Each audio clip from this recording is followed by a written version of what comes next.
জানো, আজ একটা ছোট দোয়া পড়ছিলাম, আল্লাহুম্মা ইন্নী আসআলুকাল আফিয়া। এত ছোট দোয়া, দোয়াটার অর্থ কি? হে আল্লাহ, তোমার কাছে আমি নিরাপত্তা ও সুস্থতা কামনা করছি। আমি আপনার কাছে আফিয়া চাই।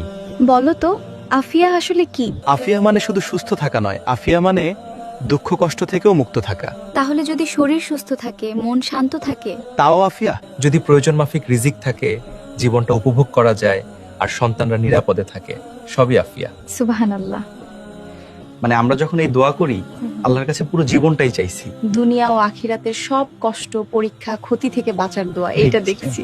এদের জন্যই তো রাসূল সাল্লাল্লাহু আলাইহি ওয়াসাল্লাম তার চাচা আব্বাস রাদিয়াল্লাহু তাআলা আনহুকে এই দোয়াটা পাঠ করতে বলেন। তখন আব্বাস রাদিয়াল্লাহু তাআলা আনহু উত্তরে বলেন, এত ছোট দোয়া।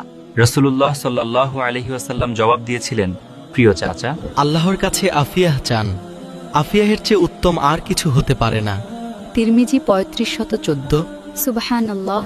আজ থেকে সব সময় আফিয়া পাঠ করব ইনশাআল্লাহ। আল্লাহুম্মা ইন্না নাসআলুকাল আফিয়া। আমিন।